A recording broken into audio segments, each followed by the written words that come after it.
Prepare for a long video because I have too many items to show and this is probably my best runs ever. I'm not even exaggerating. I want these runs to start as fast as possible, so if you're curious about my gear and player settings, just check the description below. Before I even started to record, I was doing some test runs and watching a video on YouTube when I dropped my first ever unique diadem and had to start recording. You can see me panic a bit while trying to pick it up since this will be my first Griffons ever, and the roll is pretty decent too.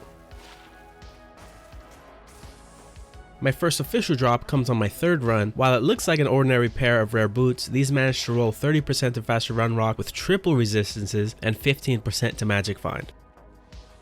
7 runs later, we find our first unique ring of these runs. Gotta do a little spin for good luck. Turns out to be a Nagel with a bad magic find roll.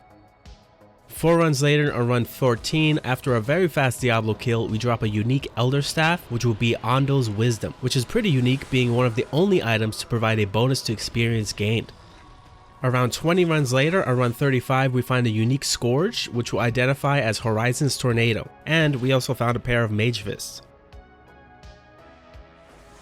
4 runs later, on run 40, we drop a unique Fury Visor, which will be Wolf Howl, a pretty unique item that gives barbarians the ability to turn into a werewolf.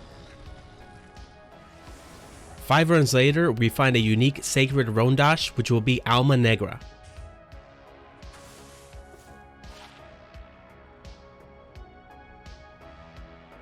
On the very next run, we find our first unique amulet of these runs. Please God, don't do this to me.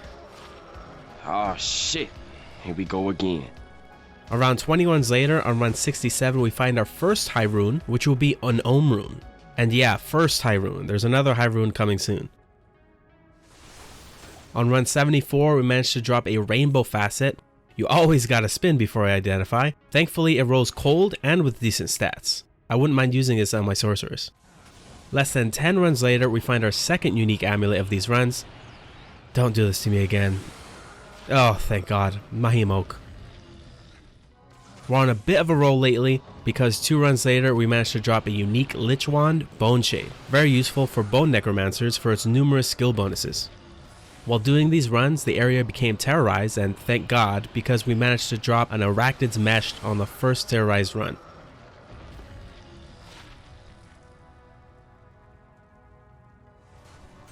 Our luck continues on run 104, where we get a very nice double drop with Ariat's Face, one of the best helms for barbarians in general, and Homunculus.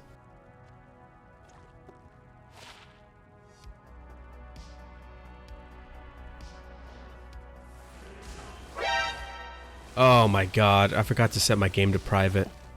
Thankfully, Diablo didn't end up dropping anything terribly useful, so I just left it for the low-level Necromancer. After setting my games back to private, I ended up getting a Thunderstrokes on run 112. Pretty bad roll though.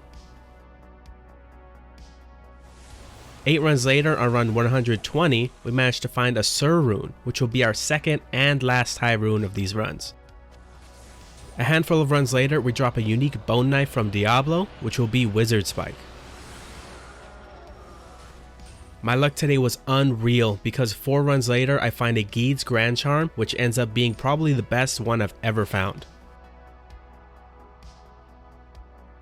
I took a small break and forgot to start recording again, but 10 runs later I found an Andariel's Visage, which will be perfect for my Necromancer. For my Necromancer? For my Mercenary. Unfortunately not ethereal though.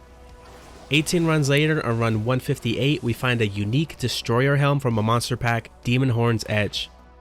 And later on in the same run, we also find our second unique ring during these runs. Gotta spin it before you ID it, which turns out to be a Dwarf Star. Around 10 runs later, we find a unique Wrist Sword, which will be Jade Talon. Pretty useful for its plus 40 to all resistances. 3 runs later, we drop a unique Spired Helm. Oh God, not this again. After we finish off some of the baddies, gotta spin it for good luck, and we find a Nightwing's Veil, perfect for my Blizzard Sorceress, especially if I socket the Cold Facet we found earlier in these runs. And on the same run, from Diablo, we find probably my 8th Reaper's Toll of this latter season. Roughly 47 runs later, on run 218, we find our second Arachnid's Mesh of these runs. Figures. At the end of the ladder is when I finally find it. Why are you the way that you are? Quite a few runs later, we find a unique totemic mask, which will be Jalal's main.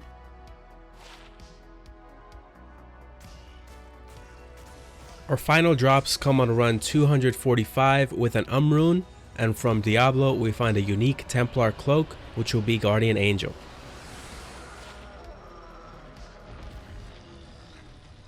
After doing these chaos runs, I might have to start coming back here every ladder season. 2 high runes, 2 Arachnid meshes, a Griffon's eye, and a Night Wings with the rainbow facet.